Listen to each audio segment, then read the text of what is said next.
నమస్కారం. నా పేరు మాన నరసింహుడు. ఆయుర్వేద గిరిజన వైద్యుని.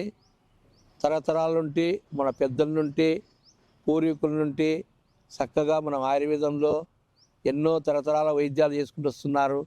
చాలామంది మాకు అడవిలో కొండలలో 10 కిలోమీటర్లు, 20 కిలోమీటర్లు, 30 కిలోమీటర్లు, 40 కిలోమీటర్లు మా పెద్దలు తిరిగేవాళ్ళు. తిరిగి కచ్చం చేసుకొని చెట్ల బంకలు, చెట్ల తేనె, సండ్రపప్పు, సారపప్పు, జీడిపప్పు ఇవన్నీ అడవిలో దొరికే మూలికలలో తెచ్చుకొని మన ఒక టోరుకేసి ఆ టోరులో ఓ 10 రూపాయలు ఇస్తే ఆ పిండి దండలు తెచ్చుకొని రొట్టె చేసుకొని తినేవాళ్ళు. ఎక్కువ రొట్టె తింటారు.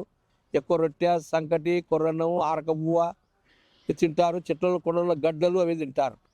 వాళ్ళకు మోకాళ్ళ నొప్పులకు రాకుండా మా పెద్దలు ఒక ఆయమ్మకు బాలింత రోగం వచ్చి మోకాళ్ళ నొప్పులు వచ్చినాయి. ఆ అత్తవరుస అనమాట. అత్తవరుస అయిన ఆమెకు బాలింత రోగం వచ్చి మోకాళ్ళ నొప్పులు వస్తే ఆమె ఉండి ఒక ఆయన మా పెద్ద మంచి మా గూడెంలో పెద్ద మంచి ఉన్నాడు. ఆయన ఎక్కువ సారాయి వండుతాడు, బట్టి సారాయి వండుతాడు. ఆ పెద్ద మంచి మామ మోకాళ్ళ నొప్పులు నువ్వు వచ్చినాయి, ఏం చెట్టు తింటే బాగుంటుంది మామ? మోకాళ్ళ నొప్పులు విపరీతంగా చెట్టు, మోకాళ్ళ నొప్పులు కాలు గుంజడం, చేతు కొనడం, లోపల బలం వచ్చి మోకాళ్ళ నొప్పులు వచ్చాయి. మాకు బాలింత కానిపోయినాలు ఉంటే మోకాళ్ళ నొప్పులు వచ్చాయంటే, అమ్మా ఈ బాలింత రోగం రాని, మామూలు నొప్పులు రాని, వాత నొప్పులు రాని, ఊసి నొప్పులు రాని, గుజ్జరిగిపోని అటువంటి దాంట్లకు మన కాడ చక్కని మోకాళ్ళ నొప్పుల వైద్యం ఉందమ్మా. ఆ చెట్ల గురించి చెప్తానని చెప్పినాడు. చెప్పేదంటే ఆ చెట్ల గురించి ఏమంటే, ఒకటి అమ్మ అడవిలో మనకు వాగులలో ఉంటుంది మాడి చెట్టు అంటే నరమావిడి అంటారు. దీన్ని నరమావిడి. ఇది నరమావిడి. ఇది సారాయి పడుకునేది సారతుమ్మ చెట్టు. ఇది నరమావిడి. ఇదేముందంటే ఇది మామూలుగా కారింగో చెట్టు ఉంటుంది. కారింగో చెట్టు అడవిలో ఉంటుంది. కారింగో చెట్టు. ఆ కారింగో చెట్టు గిచ్చితే సొన వస్తుంది. ఆ సొన అంటే బంక, విపరీతంగా బంక. కారింగో మొగ్గ, నరమావిడి చెట్టు. ఆ తర్వాత వచ్చేసి సారతుమ్మ. తుమ్మ చెట్లలో మామూలు తుమ్మ ఉంటుంది, సారతుమ్మ అంటే సారతుమ్మ తెల్లగా ఉంటుంది. ఆ సారాయి చెక్క తెచ్చుకొని మా వాళ్ళు ఊట పెట్టి ఆ సారాయి తాగుతారు. అది కాకుండా అమ్మ ఈ 3 చెట్లు తెచ్చుకుంటే మనకు మోకాళ్ళలో నొప్పులు రావు.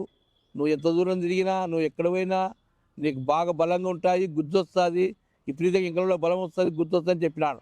అందుకోసం మామ మాట విని ఆయన 3 చెట్లు సేకరించుకొని మంచిగా శుభ్రంగా తెచ్చుకొని ఆకులు, ఏర్లు, దాని కాయలు తెచ్చుకొని మంచిగా నరికి నీడ కారబెట్టి మంచిగా మామ చెప్పినట్టు జోట్లేసి దంచుకొని ఉసిరిగారం చేసుకొని ఆ పౌడర్తో గోళీలు చేసుకొని పొద్దున పూట 4, సాయంత్రం 4, లేకుంటే పొద్దున పూట ఒక 1/2 చెంచా పౌడరు, సాయంత్రం ఒక 1/2 చెంచా పౌడరు, లేకుంటే నీళ్ళు ఉడకబెట్టుకుంటే పొద్దున పూట ఒక 1/2 గ్లాసు, సాయంత్రం ఒక 1/2 గ్లాసు.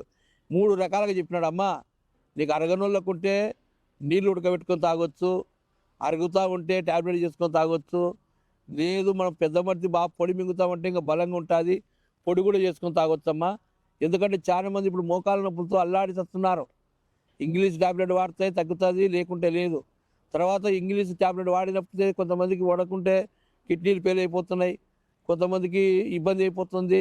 అందుకోసం మన ఆదివాసి గిరిజనలో మోకాళ్ళ నొప్పులకు 1% కాదు, 1000% కాదు, 1,00,00,000 ఛాలెంజ్ చేస్తా.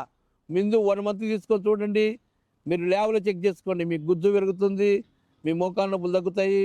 సంబరంగా మీరు సంతోషపడి మీ ఇళ్ళ పక్కల కల్లా చెప్పుకొని ఫోన్ చేసి అయ్యా మాకు కావాలని ఎగబడి తీసుకుంటారని. ఆదివాసి గిరిజన వైద్యం మీరు ఏదో మాకు వ్యాపారం కోసం కాదు.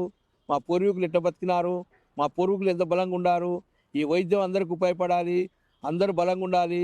100 ఏళ్ళు బతికినా నొప్పులు లేకుండాని అందరికీ, అక్కలకి, అమ్మలకు, వైద్యులకు, డాక్టర్లకు అందరికి నమస్కారం పెట్టి హైదరాబాద్ ఒక నెంబర్ ఉంటుంది, కర్నూలు ఒక నెంబర్ ఉంటుంది, ఎటువంటి సైడ్ ఎఫెక్ట్ ఉండదని అందరికి నమస్కారం పెట్టుకుని చెరువు తీసుకుంటారు.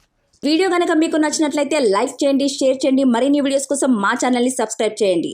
మీ అభిప్రాయాలు మాకు కామెంట్స్ రూపంలో చెప్పండి. మరిన్ని వీడియోస్ కోసం మా ఛానల్ని సబ్స్క్రైబ్ చేయండి.